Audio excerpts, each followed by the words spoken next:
Hey, Esther, it's Rachel Griffiths today. But why? Isn't she just an actor? Wash your mouth out. She's the ideas person behind Black Bitch, which became Total Control on the ABC, and Ride Like a Girl, which she directed. Uh-oh. And she's talking about being pigeonholed, Esther. Awkward. Rachel, welcome. Thank you so much for doing this. Such a pleasure to be using Corona time for learning and sharing. It's lovely. Thank you. Now, when you were growing up as a kid, how did you foresee your working life? Did you see it as a career? How did you think about your working life? I think I had my fantasy life in which I was a much lauded theatre actor. But not so much a fantasy then. Not so much. Well, the rest of it shocked me. I certainly didn't dream of being a movie actor or a television actor. I didn't think that would be in my future. I loved the theatre. My mother and my grandmother used to take me to the theatre. For many years we didn't have a television, and to me, a good play is, one of the most wondrous experiences in the world to this day. The sense that it is all happening in this moment and it's being shared in a way that's kind of visceral and propulsive and tangible. And that relationship with the audience, I do find, has not lost its considerable charm for me. But look, I had other thoughts. I think once I was in adolescence, I wanted to be Democrat senator and hold the power of the Senate. That was another grandiose fantasy of my adolescent years. And when I went off to Melbourne University, I was very interested in my academic life. Great, passionate student of history, of politics, and the history of arts and science.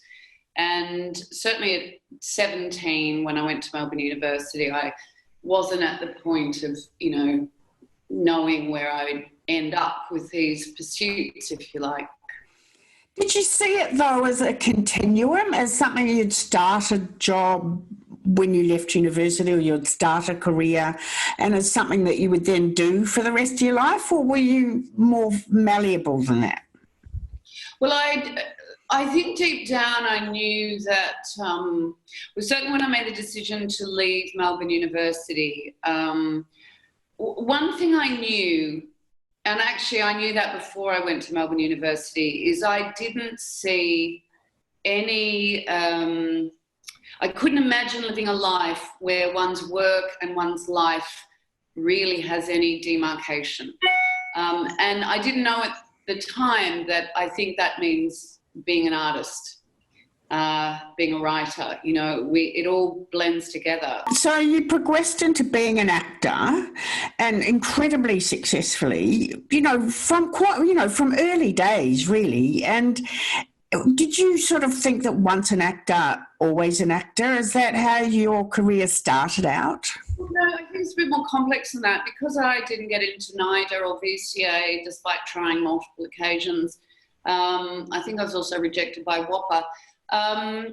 I ended up in the most wonderful college for me, which was a teacher's college where you would, indulge in your subjects and then learn how to teach them. So you'd indulge in the subjects that you're passionate about, and then you would learn to be communicators of that. I think because of the kind of broadness of the types of curious people who were attracted to Rusden, which is now Deakin University, we were self-starters, we were cross-siloed. So instead of kind of going into an acting channel, I did a triple major in drama, dance and design. And then I kept my art history studies from Melbourne University going at Monash. So I actually did a quadruple major. Wow. because I wanted to keep the art history subjects going, and that wasn't taught there. But so people were doing media and English, they were doing phys ed and drama, and I think because of that, and we didn't have any policies that we couldn't work, unlike, you know, NIDA, if you got a job, you had to turn it down. Everybody was gigging, they were doing bands, children's theatre, we'd go to the Adelaide Festival and do fringe shows, people were doing, you know, one-person shows, stand-up comedy. We were very much, I think, of the ilk of not thinking that an agent was going to call us, you know. We were, you know, generators. We were content generators across platforms, which, you know, now seems incredibly kind of with it and modern to break down those silos. And I think some of the best creative work, you know, is coming out of, you know, much more diverse places than acting school.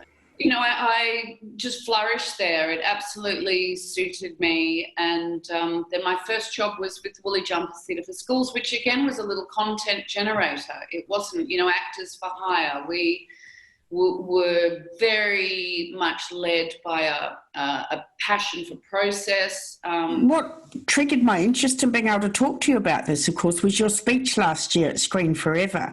So at what point did you suddenly realise that you were being pigeonholed after that great diverse start that you had? Oh, can I say, you know, was I pigeonholed, or did I keep taking the money? And, you know, one may, you know, very admit that any artist's life is peripatetic, and I certainly took the money as long as it was coming and those opportunities, and I enjoyed them very much. I think perhaps what, you know, what the process for me was, you know, television is wonderful in that it provided me 2 shows with amazing collaborators for 5 years. But I found that process ultimately quite infantilizing of actors' creative input. You just paid a terrific amount, you know, to turn up and elevate the material within the structure of the lines that have been approved by 5 layers of executives and advertisers and studio heads, and it's just not I think it's not a very conducive space really for taking input. Excuse me one second. No, have a glass of water. I do think in this country that we have not, that writers and our producers have not necessarily written for, celebrated and fully leveraged the acting talent that we have here, which, you know, has enormous international reach. But I think, you know, there's many, many talents here that I don't think writers can really see that value. And it's a very old-fashioned thing that used to happen in the studio times in, you know, in Hollywood. It's like, write a picture for this actress, or she's great at this, write her that, you know. So there was always a sense that you respected the relationship that an actor had with their audience and also their special and unique abilities. Yeah. Was, you know, general casting. So when I came back to do House Husbands, you know, I'd worked with Gary in one episode of Water Rats, and he was very high-flying Gary, you know, at that time. We should say we're talking about Gary Sweet here. You know, he's lots of fun, and, you know, he was all alpha. And then to come back and do House Husbands and observe him work and conversations I had with him offset, you know, and a bit like Ben, I think this man is twice as intelligent as every role he's ever been written.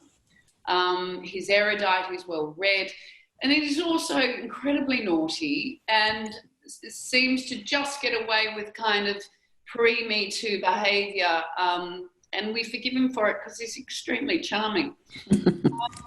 And I just came up with this idea while I was working with him, and I just really did love Gary. I was just like, he's very, very rare in his likability, his accessibility, and the sort of Australian man he embodies, but he's also kind of quite a philosophical man.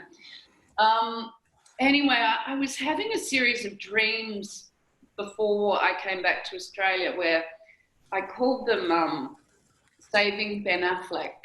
And I would have dreams where I was going, Ben, the gold Bentley, J-Lo, it's just not making sense. The bling, it's really got to leave. So I came up with this idea for a show called Saving Gary Sweet, which is, you know, a gorgeous play. It's a bit between extras and Joey's show episodes. And it stars Gary Sweet playing a television star, Gary Sweet, whose whole career is derailed after a viral video of him bagging his Gold Coast procedural cop show, The Tunes, while doing coke with an underage girl, blows up his entire life. Oh, God, that's got everything. Got everything. And I was pitching that back then to the producers. I've got this great idea for a show. It's Saving Gary Sweet. And this was like pre-Me Too. It was pre the kind of real reckoning of dinosaur man into a woke culture. And I think I was sensing it before I could have really articulated what that narrative was attaching to. Anyway, everybody's eyes glazed over, but I said, Gary, we've got to do it. He goes, all right, write it. And of course, my, biggest struggle is I have ideas and I'm not a writer.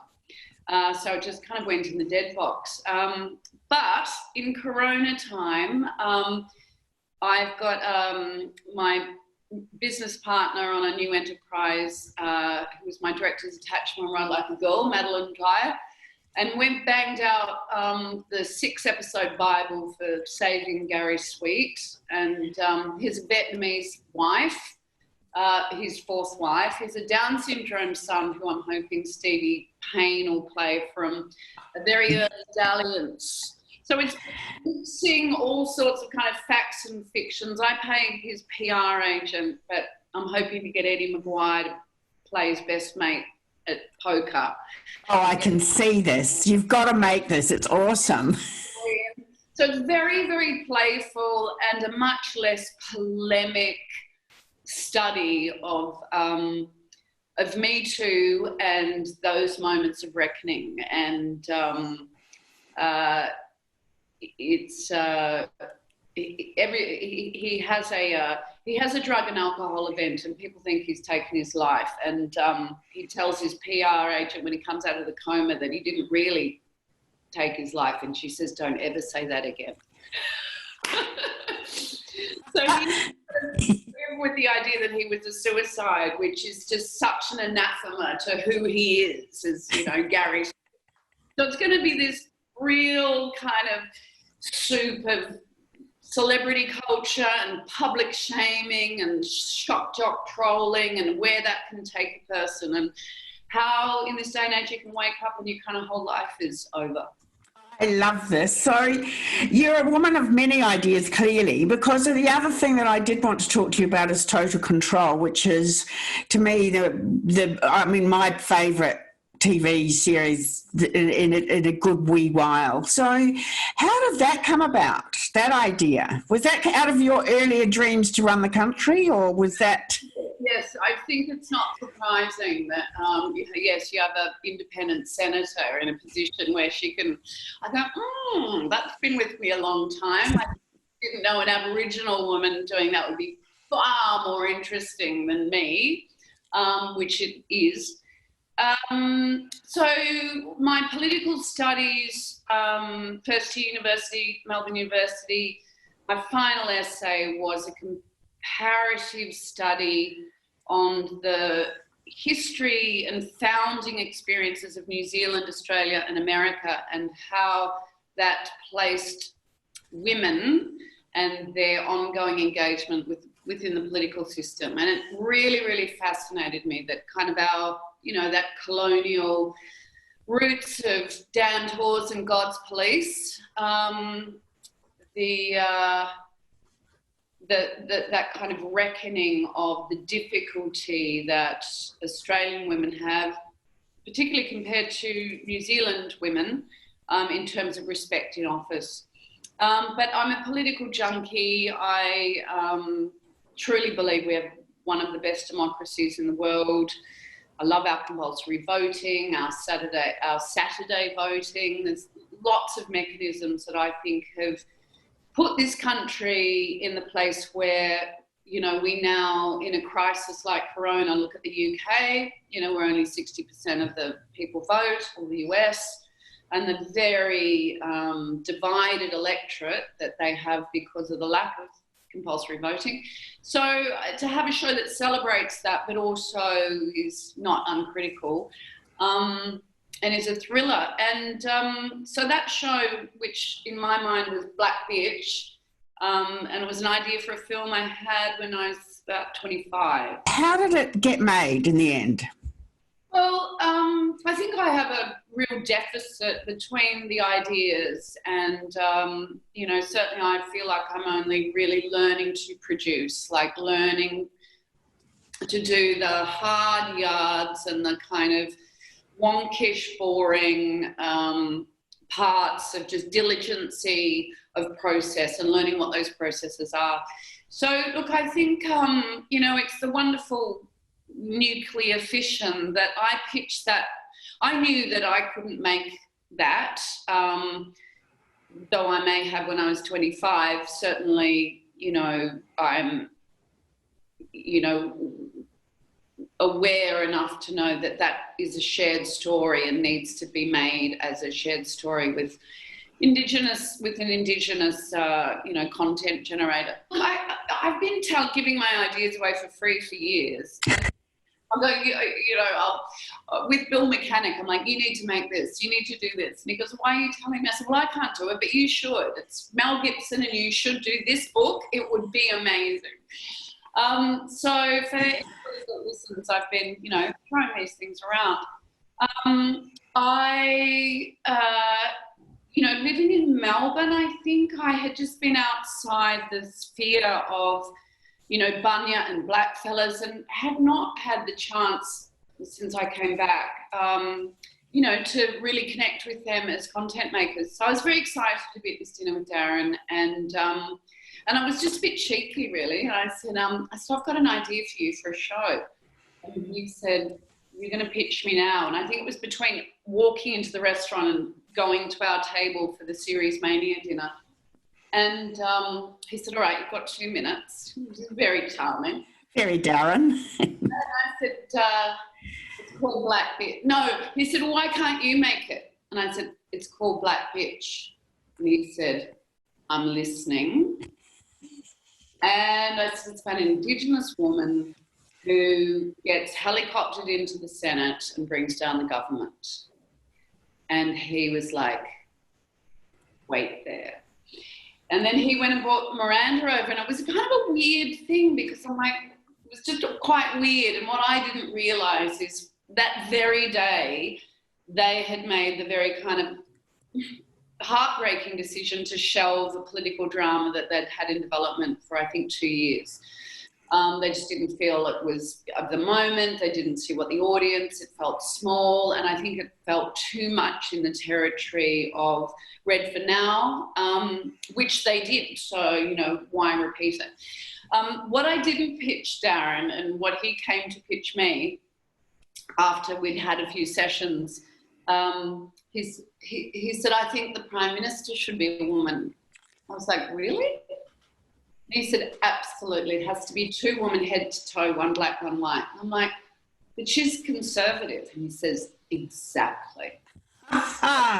He puts me into the show because in the original incarnation, I wasn't in it. Wow, perfect collaboration. Okay, let's talk about Ride Like a Girl, because I'm really interested about how that idea evolved for you. Well, I think it's kind of widely known. I was watching the race. I didn't know jockeys were women. it just got me excited. You know, it's hard to say just what turns you on. It turned me on. The surprise of it, the history making of it, the fact that in the room that I was in, young and old, male and female, were equally engaged. But the young girls and the older women were really chuffed, you know. Finally, a woman had won the Melbourne Cup. And for women my mother's generation, they were just like, oh, that girl, she told them. She was terrific. And girls are just like, yeah. And I guess, you know, it goes back to that woolly jumpers thing. I'm very audience focused with my material. I feel if there isn't an audience for it, why would you make it? And I think that goes to the actor's dread of having 5 people in a house. Do you know what I mean? Like, yeah.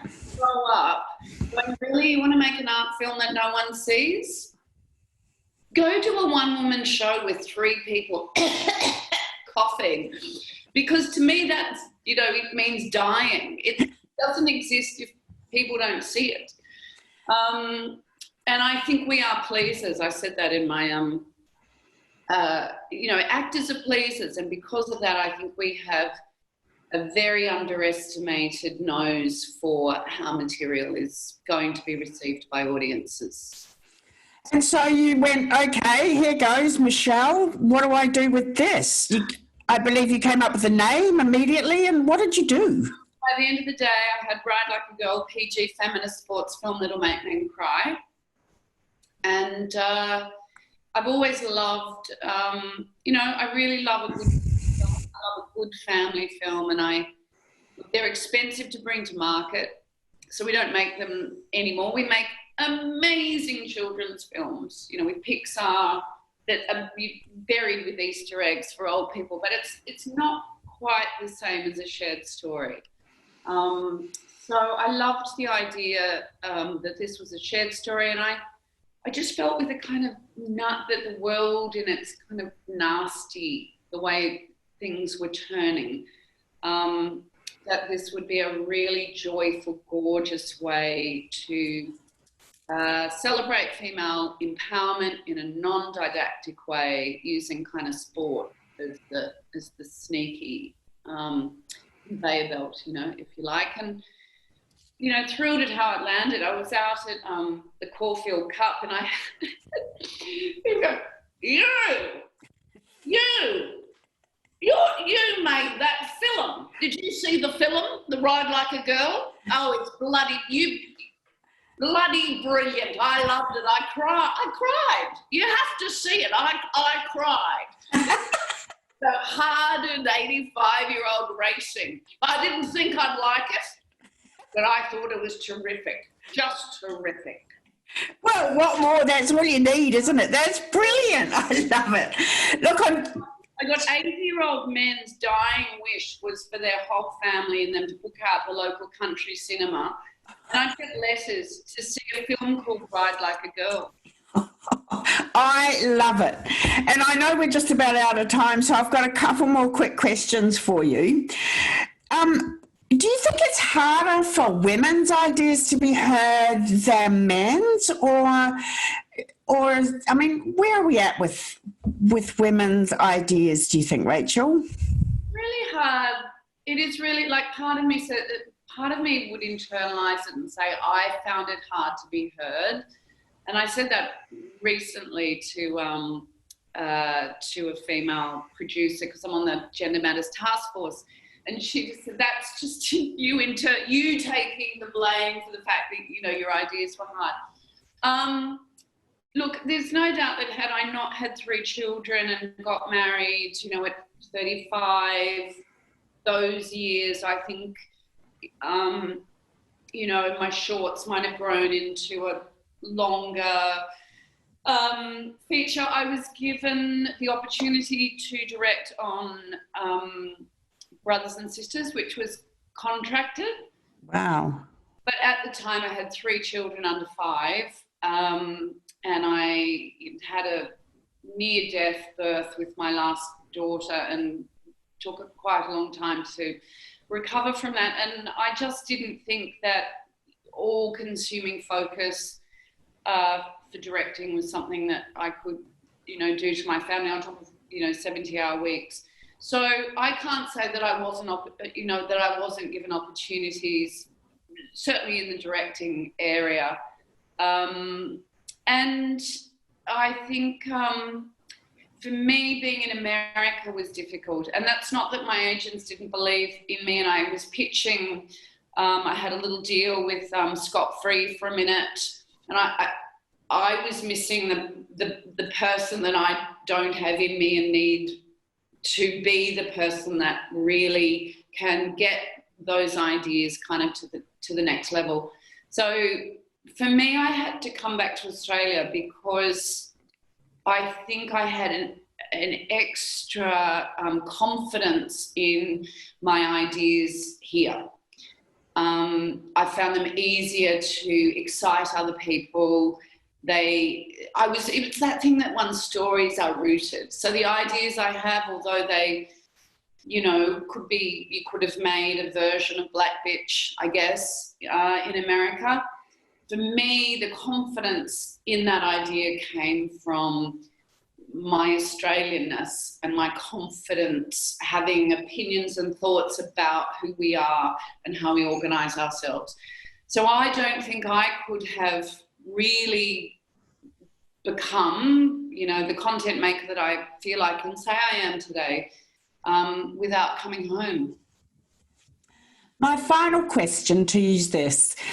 Looking back to, say, I don't know, the 18 or the 20-year-old Rachel, and there'll be a lot of 18 and 20-year-olds watching you talk today, what do you say to them about shaping a career, about how they handle their future? Oh, God. I don't really think I've got much to share because I can't think that the world they are, inheriting will necessarily be guided by, the same rules. So, look, I think I'd say one word is, to really own one's authenticity. And that means that sometimes you may not be in the cool kids, or you might be, but authenticity is not something that you can manufacture authenticity, on Instagram. Authenticity as an artist is to pursue the things you're profoundly interested in with an excitement to share them and to not be shy, no matter how mad and idiosyncratic, they may be. And I think somewhere some guy thought a show about a guy that had a tiger farm would be, resonate. And I'm sure 100 people went, no, I don't really see that. But he was fueled by a fundamental belief in his quirky content making. So I think authenticity is a commodity that it actually can't be manufactured, it can't be bought and sold, and it is what will define the things that you say and how you say them. Love it. Thank you so much. I've just loved it. I could keep going for ages, but I'm sure you've got lots more things to do. But thank you so much, Rachel. It's just such a pleasure to listen to hear you to talk. For people who have listened, it was great to have the opportunity to share thoughts. Love your work. Thanks a lot. See you later. Bye.